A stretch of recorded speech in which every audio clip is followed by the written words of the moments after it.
Yes! Yeah, that's my best impression of you, Bhoycie. Yes! Welcome. I like that, mate. Welcome to the Sunday Blether. Guys, that's some lineup we've just seen there, boy.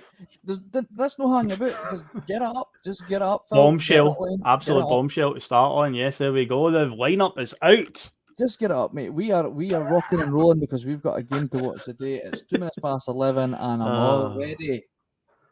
already questioning what is with that lineup. But before we do that, Yes. Welcome, Bill. We've never actually came off. We've just been in this studio. No, been sitting here since Friday night, mate. Very much. Good show on Friday, boys. I enjoyed that. Thank you very much. We've got rid of that yellow tie now. The yellow ties are away. We'll have it back for January, though. We'll do it again in January. Of course. Of course, that'll be it now. Yes, Phil, how you doing, mate? You doing good? You all right? As good as I can be this morning. Yes, I was not too bad till about 15 minutes ago. Yeah, certainly a bombshell to start, but we'll be getting into that very soon. Other than that, I'm doing my best to get through this. Yes, and of course we've got Bhoycie himself, the needle mover.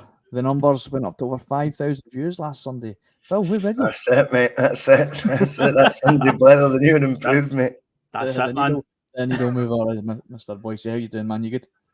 Jamming, mate. Yeah, let's just get into talking about that team. I think there'll be a lot of nervy fans out there right now.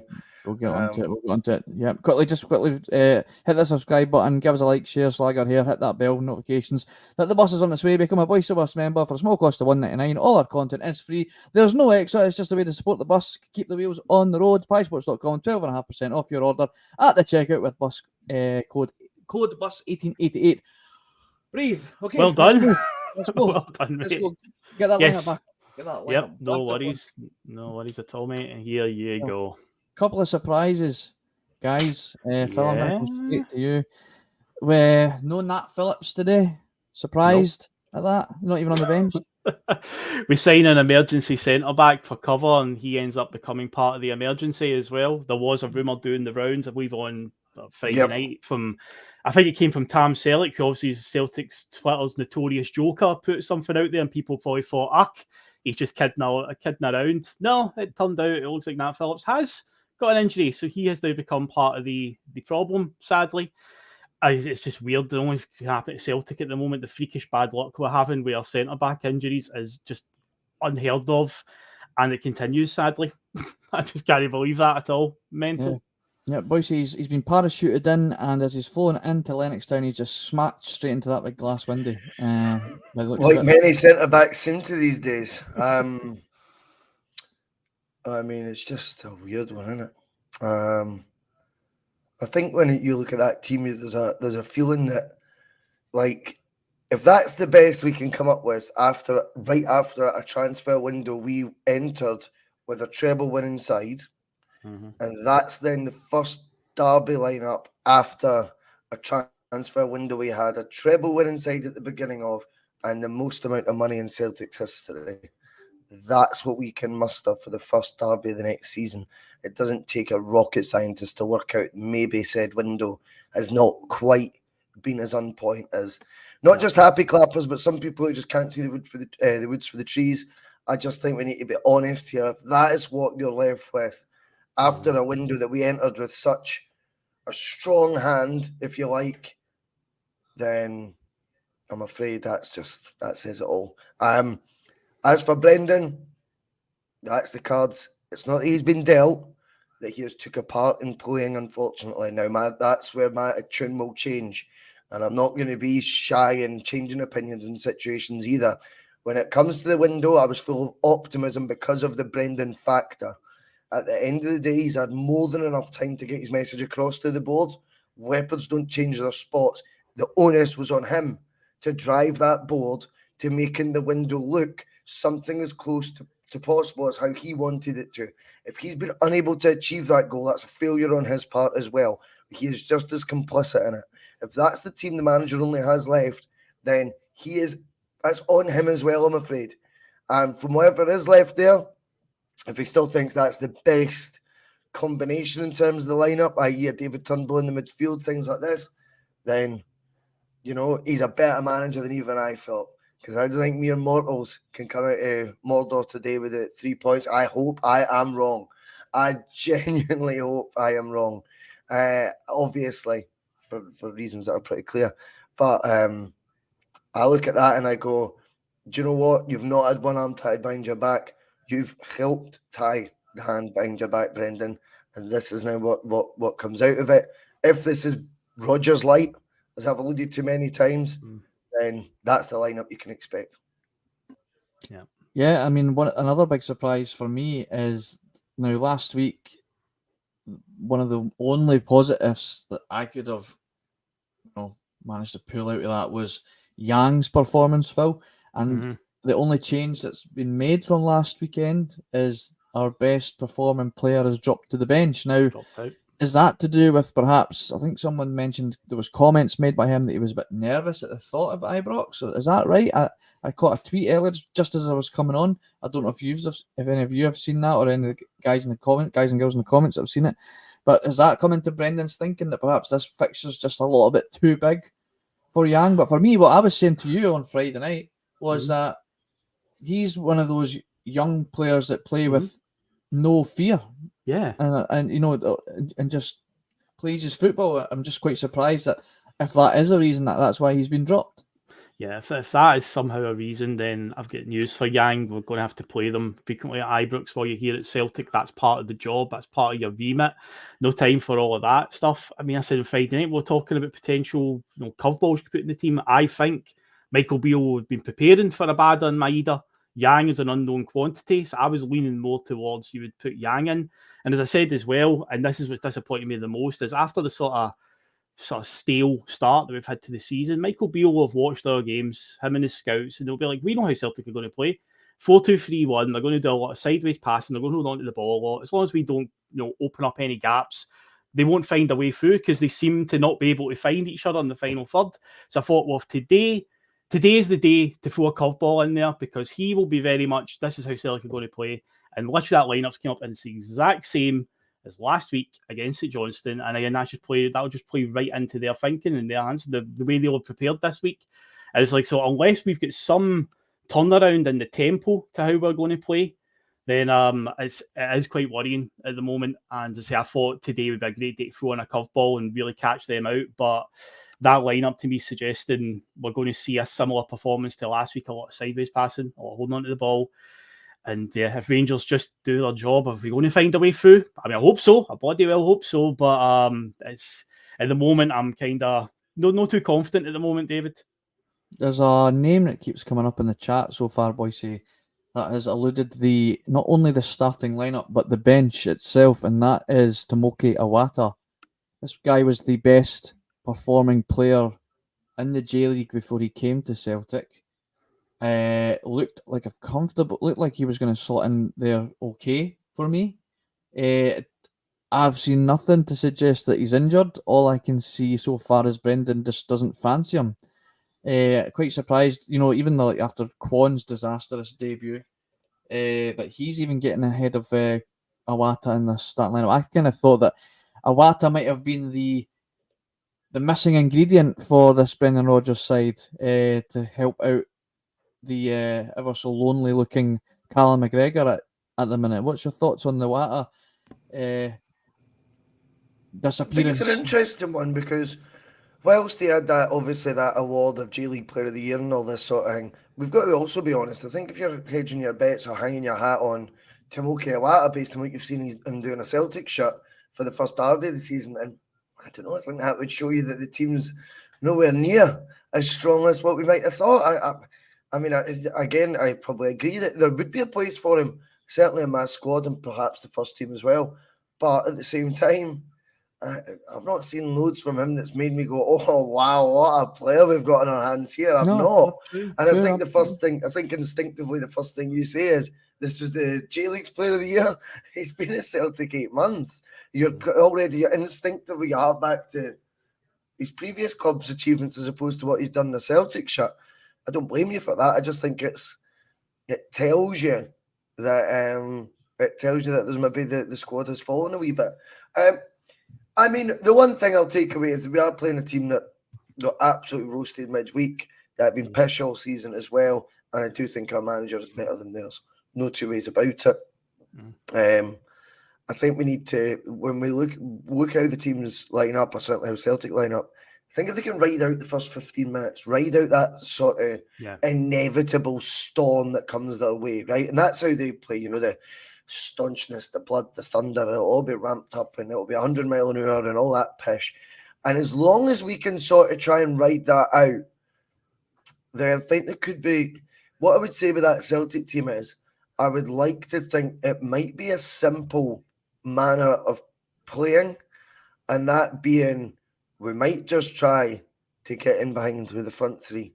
And I think today, if it were me, would be the day that Kyogo, who he's utilised, I've quite liked what I've seen with Kyogo's sort of build-up work, but without a focal point in behind him, he's kind of having to do both. He's at the beginning of the move, and then he's trying to get on the tail end, and he's 3, 4, 5 yards short. Do you know what I mean? But then we've also, I just wonder if today will be the day he'll go, do you know what? Just play in the shoulder today, Kyogo.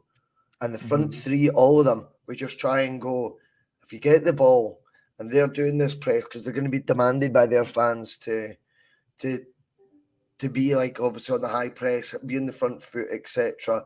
I wonder if one of the tactics, and this is me going right simple here, might just be just try and get in behind them. If there's space in behind, just go long. Just go long. Because I don't think that Celtic team on the ball will play with enough pace and intensity to try and sort of play through Rangers. So I do think we'll be under such pressure from their supporters to be given a high press and push us back straight away, be in their faces and all that jazz, battle fever daft sound. Get it, clip it, and let's see if we can get those runners in behind and get, I think that would be my tactic, is you want shooters, Goldstons, etc., facing their own goalkeeper as much as possible. Goldson might even slot one away for us, you never know. Well, it's not all doom and gloom. They are not world beaters, as they've not had the greatest start to their season either.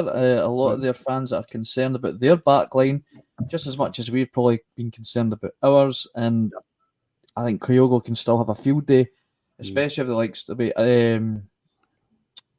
Suter's a bit of a bomb scare. Goldson's not exactly flying high, especially with his incredible goal he scored into his own net. Sterling's playing as well, left back for them. Well, I was going to ask. Sterling playing left back. Yep. So he didn't. He's not. He's an actual right back. He didn't look comfortable coming into that game. Yep. Midweek. PSV seemed to have targeted him as soon as he came on. So I think it'll be an interesting battle between him and Abada. But let's talk about what you just mentioned there, Bhoycie, about trying to get over the top and in behind. I think the key to that is probably going to be Lagerbielke, maybe hitting that diagonal to in behind to Maeda. I think a lot of people were not concerned that Maeda would play, but what were they going to do and who was going to be dropped to fit Palma? And of course, Palma hasn't got off the bench, so Maeda's definitely back on his favoured left-hand side. Were you surprised? Were you surprised at that Palma, our new number 7, the guy that's face it, he started his season well in Greece. As far as I'm aware, he did play some European qualifiers as well this season. So he's got a few games under his belt already. So he's match fit now. Yes, he's not had a lot of time with the team, and obviously getting a lot of training sessions under his belt with Brendan. But I kind of felt that he would have been just thrown into the fire today. You're taking on that number 7 shirt, heavy shirt to carry. A boy full of confidence, as far as I was concerned, and just quite surprised that Brendan chose to start him off on the bench. Is that because Maeda's done well to keep their danger man, you could say, and Tavernier pegged back a bit and kept him busy? Do you think that's maybe the main reason that Maeda's started ahead of Palma today? That'd be my logic on it. You said it on Friday night. Yeah, he is their danger man, Tavernier, coming forward. As much as he's a bit weak defending, he's definitely a good asset for them coming forward and balls into the box, because that is going to be a massive part of their game today. A lot of lobbing high balls into the box because they've got a huge height advantage as well. So you need to try and shut him down. I wouldn't be, as I said, hopefully it's not famous last words, I wouldn't be too worried about the left-hand side because, as we've said, they've got a right-back playing at left-back, so you're not going to see Sterling bombing forward and whipping across the box, but they're going to rely on Tavernier. But Maeda's shown over the games against him, with the pace that he's got, that, you know, he can keep him quiet. So that's probably the logic there. As for Palmer starting, yeah, I did expect it. I don't know if it was just a case of, you know, there's that new player, the shiny new toy. You just want to see him play. I see Quinny there in the chat saying it would have been insanity to start him today. But at the same time, you know, we've thrown players in for their debut in this fixture before at Ibrox, and it is a sink or swim moment. And, you know, we have seen players come through with flying colours. Alistair Johnson being an example last year, although Alistair Johnson did have a few weeks to get to know the team. It would be right into the frying pan, essentially, for Palmer in that case. We will see him at some point today. I'm pretty certain we will. And in regards to the current, we're bad at playing on the other side as well, we still seem to be making a lot of chances where balls zip across the goal and nobody seems to be getting on the end of them. Today's a day to end that. As Bhoycie said, Kyogo, you know, he's maybe 4 or 5 yards behind because he's starting moves. He needs to try and stay in and around the area. And yeah, if there is a ball zipping across the box from whatever side, whatever winger it is, needs to make sure they are getting in there at that back post. Because yeah, it's a Badder's bread and butter in this fixture. We've talked about it many times, how he goes in at the back post and scores against them. So if we are able to make chances like that today, got to take them. Got to be taking those, David. Yeah, absolutely. Alfred, you make a good point here. He said Maeda on his favoured left side, David. Would he rather play through the middle? Well, I was basing that on he played on the right-hand side last week. That's why I'm saying I think he's far more comfortable on the left. However, what a name I didn't actually notice on the bench when we first brought it up, it wasn't until a comment came into the chat there. I didn't see that O is on the bench today. His name's that bloody small. Such a small name. Right past it. O's on the bench. So ahead of schedule, we've finally got a recognised striker on the bench, Bhoycie. That's got to fill you with some sort of confidence. No? Reeks of desperation. Reeks of desperation to me, mate. I mean, I think that would be if really the chips are down. Albeit Klinsmann said last week that he was convinced O would be fit for the next international games for South Korea. So maybe it is a wee bit ahead of schedule. I don't know. I think I would be saying O. If O actually does make an appearance, I think it'll be because shit's hit the fan if he has to come on at some point. I mean, at the end of the day, it does feel when you see a team like that a bit of a leveler, a bit of a I'm worried here. Try to be positive. I mean, I'm sure once come kick-off, I will feel so like just get in them, let's have them, you know. But right now, I think when in terms of Maeda playing, I think he plays for his physical aspects that he brings to this fixture. He's someone that can very much fight fire and match the work rate, the press, the pace. He's hurt them before as well. So I wonder how that will go. Rooster saying, "Oh, looked fantastic in pre-season," which I agreed with. I think I said on the channel, I thought he'd played a performance that I'd never realised he had all these sort of different skills in his locker. The only reason I would say I'd be surprised if he appeared Rooster is purely based on where his fitness can possibly be at. There's been no sort of talk about him, even from the manager in the lead up to this, like, oh, he's back in consideration or anything. So it's a bit of a curveball seeing him there, and I can't help but have the feeling that he's on there through default. He wasn't even getting off the bench when he was, before he got injured as well, boys. He was preferring to move Maeda into the middle and not even bring on. Whether that was to do with maybe there was a niggling injury already there that they were aware of and they just needed to fill a bench. I don't know. But question: who's the informed team at the moment? Because there's usually that, the informed team ends up being the team that struggles in this game. It's like the pressure's on them, and I can't even really decide who would be considered the informed team right now.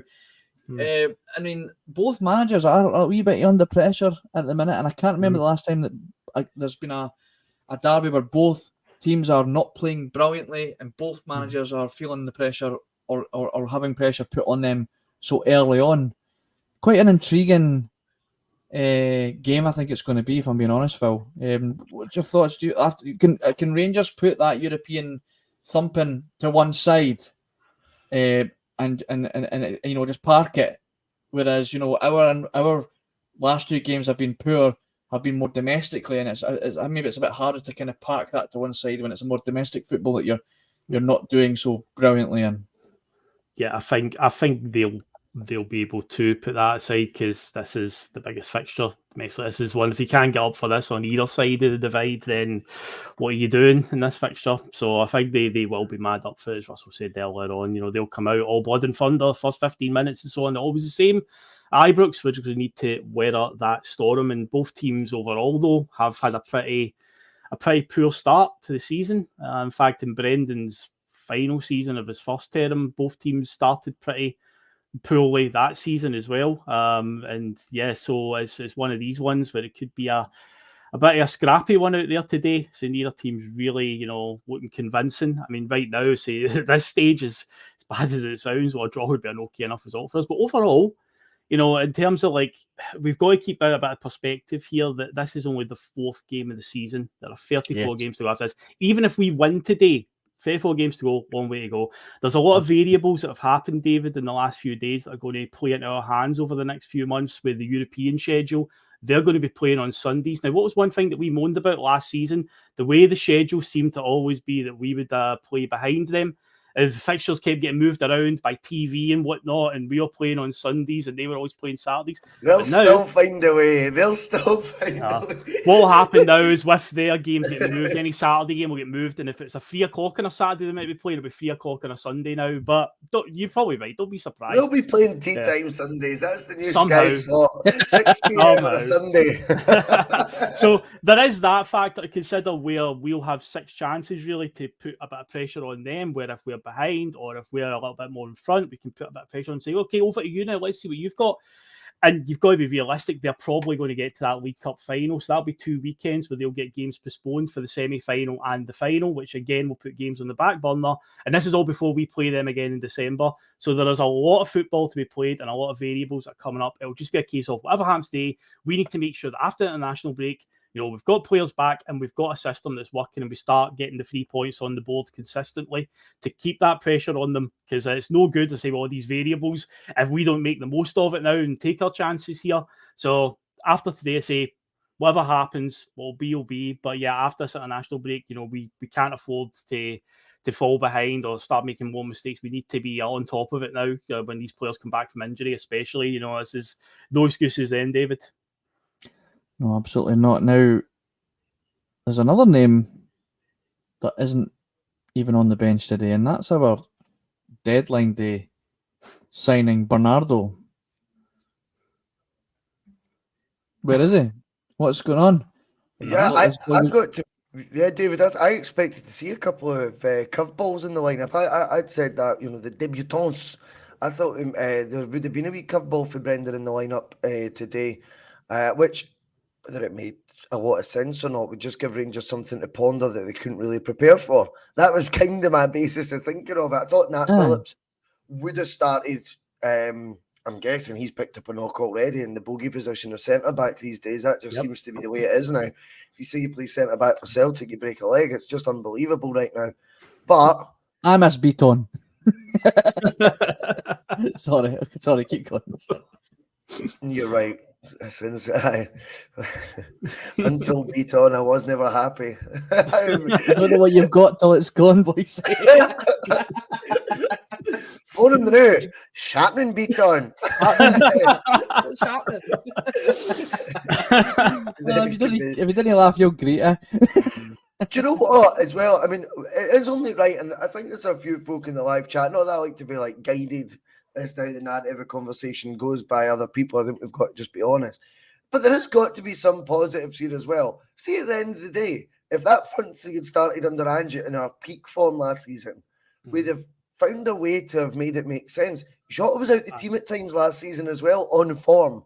And it was Abada and Maeda who started games. Abada's goal record against them is phenomenal. Maeda caused them bother. Kyogo's on a roll against this lot. An absolute roll. I think the Ibrox game, the dead rubber 3-0.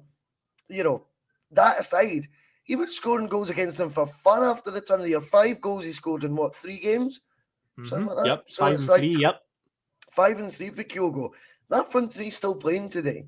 Callum McGregor, are we going to have another McGregor moment where he just grabs the game by the scruff Do you know what I mean? Yeah. You never know. Watch him go. Also, then you've got the likes of Matt O'Reilly. He can play. I'm telling you, this guy's not a shite footballer. I think the David Turnbull one, as long as he just keeps it simple and tries to run, he'll be okay. Again, our preferred right back is in the team, Alistair Johnston. Our first choice left back from last season, who got rave reviews, left, right, and centre is playing.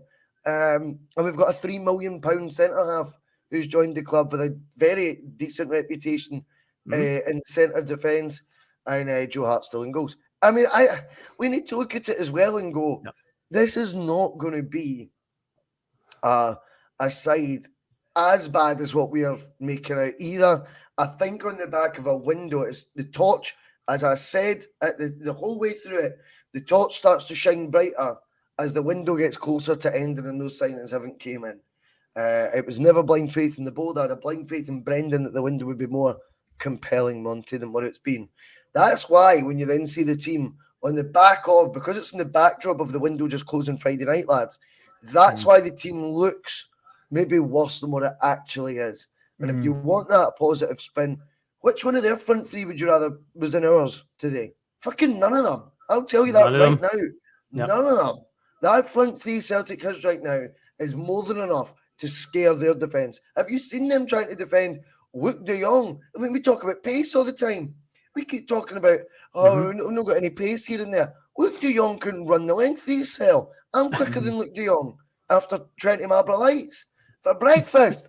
And he, honestly, and Luke de Jong caused them all sorts of bother. Let Enrique Keogh go in there, picking his runs, getting him behind, getting him facing their own goal, putting the panic on them. Here's what I would do if I was Brendan Rodgers. I'd be going back to Neil Lennon's season when we linked up and we went, oh my God, have you seen that Celtic team? We're fucked. Went to Ibrox, first day of the season. I always call it the phantom treble season, the one that everyone just decides not to remember that Neil Lennon won. You know, he was gifted 2 trophies by Rodgers, then he lost the 10. Hold on. We won a treble in between that, which people seem to just want to forget. The first win in that was the first derby around the same date as this.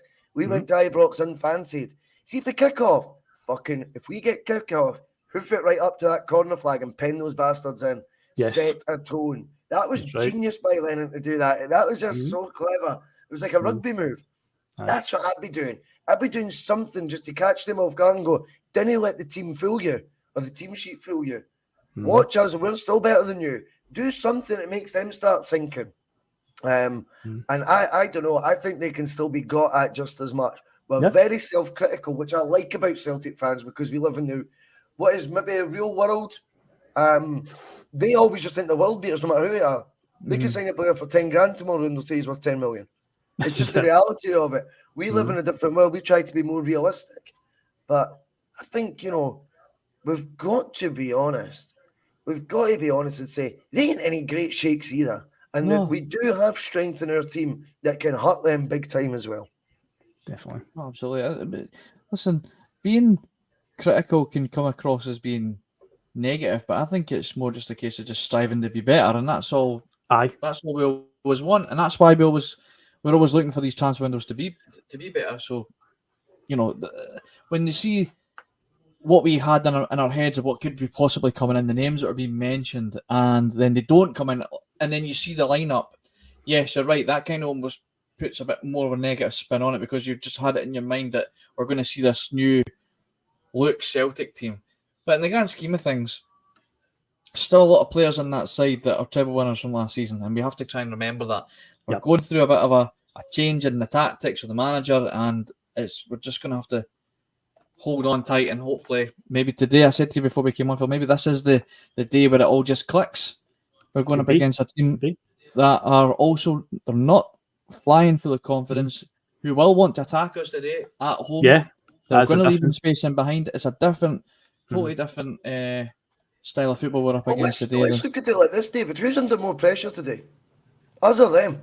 Them, 100%. Yep. Yeah. Aye, they've got to win it.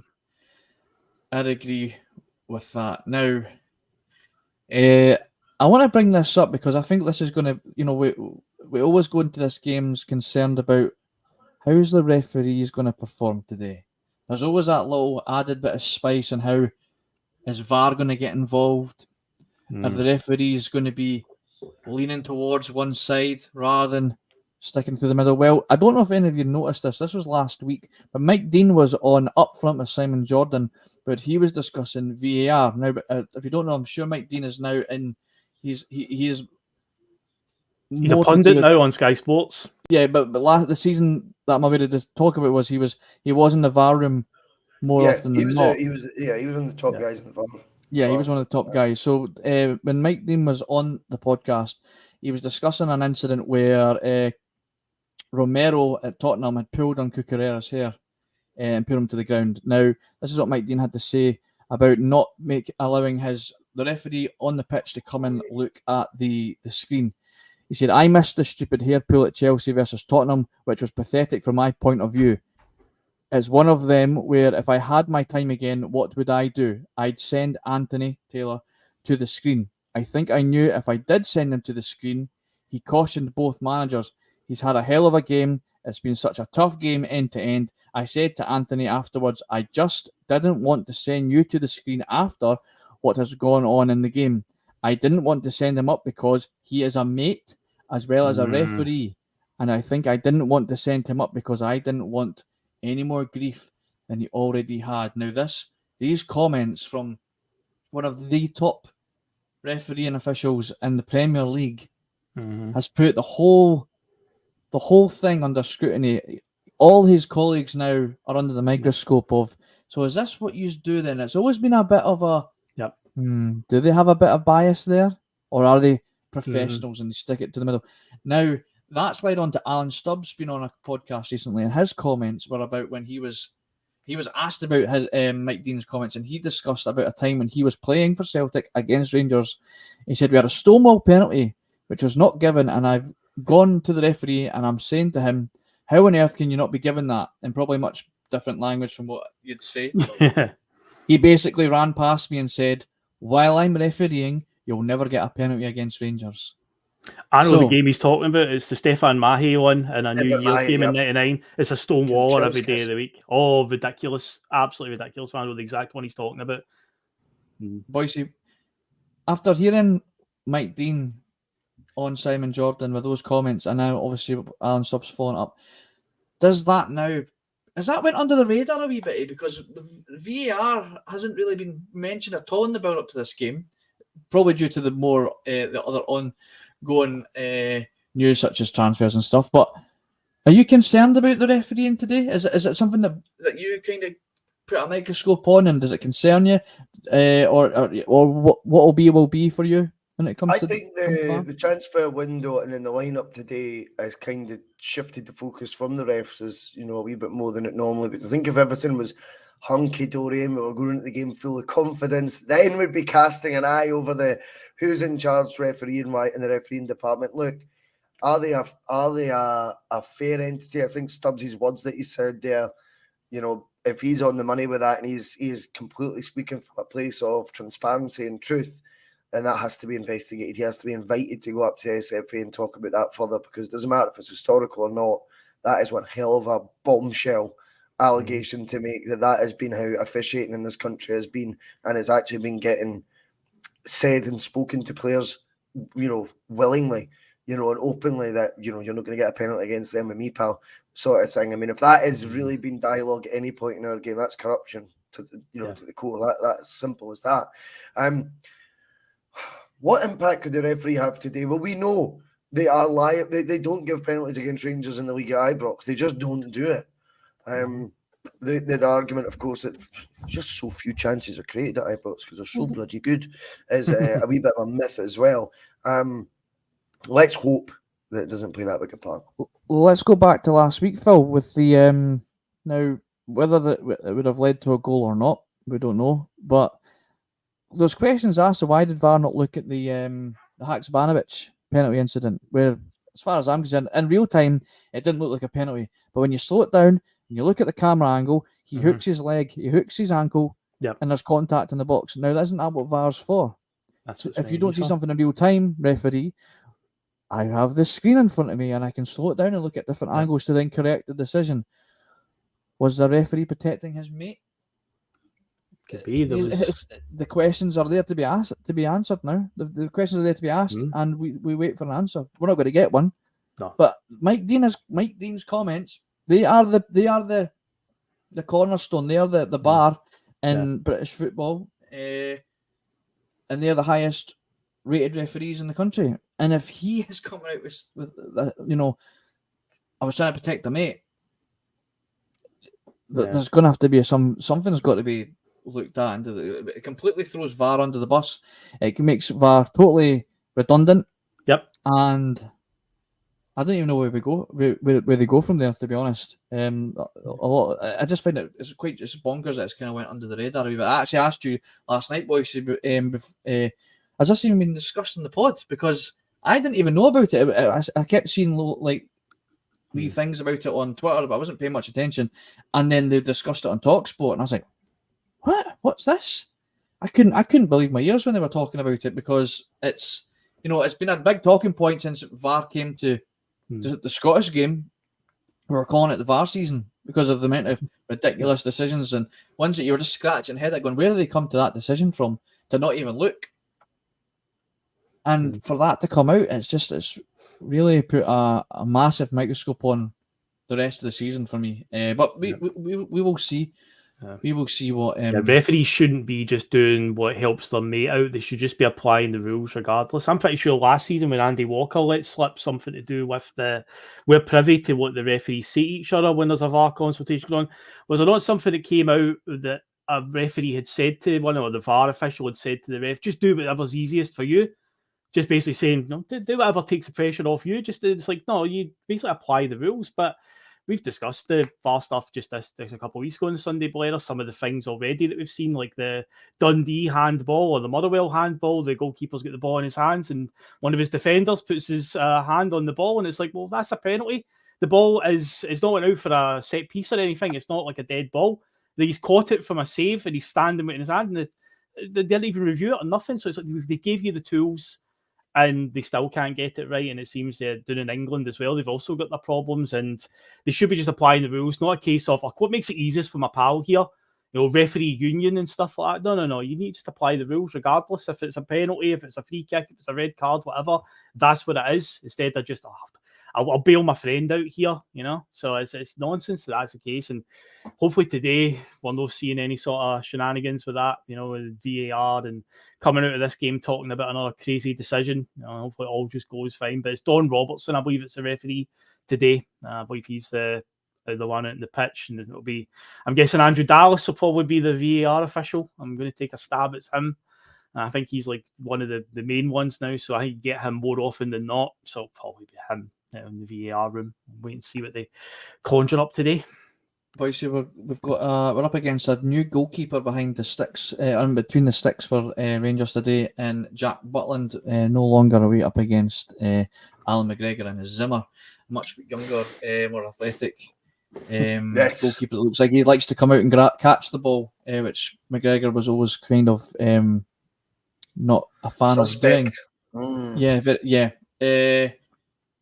Are we up against a far better goalkeeper in Jack Butland? Have we got any concerns of him being between the sticks today? Be accurate with your shots and you'll still score goals. He conceded 5 midweek and he probably still had a half decent game. It's about creating enough opportunities. The law of averages are some will go in the back of the net. I think Kyogo's finishing at times last season was exquisite, and I think in terms of this fixture, he seemed to get the hang of it at the right time. And I don't think it'll matter who's in goals when Kyogo's, getting opportunities. He'll not be thinking about who's between the sticks for them.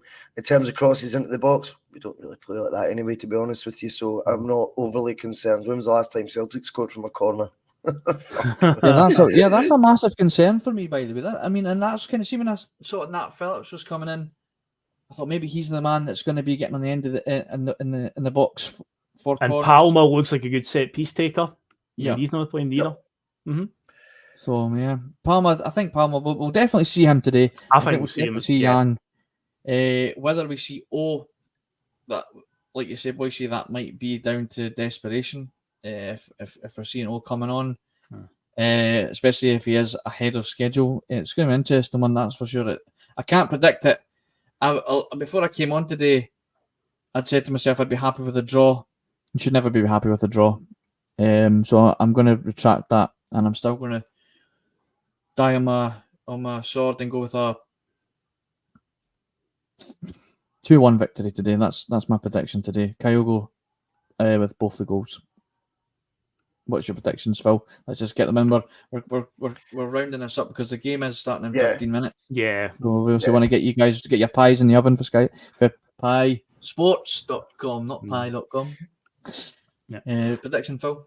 Well, seeing as you've just laid down the rules there that you can't settle for a draw, because I was just going to say, I think it'll be a 1 each draw. But I've seen worse Celtic teams go to Ibrox under injury crises, and obviously the infamous 90s going there and getting victories and stuff like that. I remember Brian O'Neill scoring a late winner when we were up against the 90s Rangers team, and nobody would have gave us a prayer that day. So it is possible that even with circumstances against us, that we can pull these results out.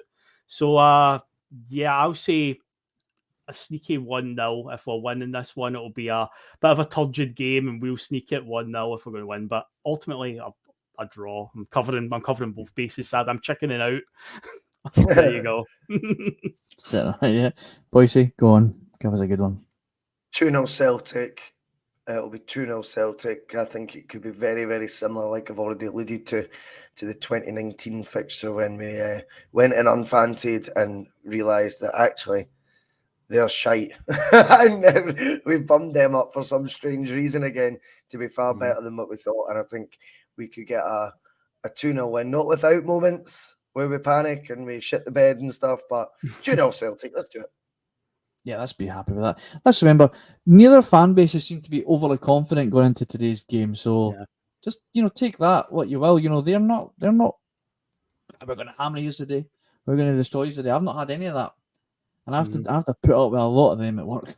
So, none of them have been giving me it tight this week. So let's just see what today brings.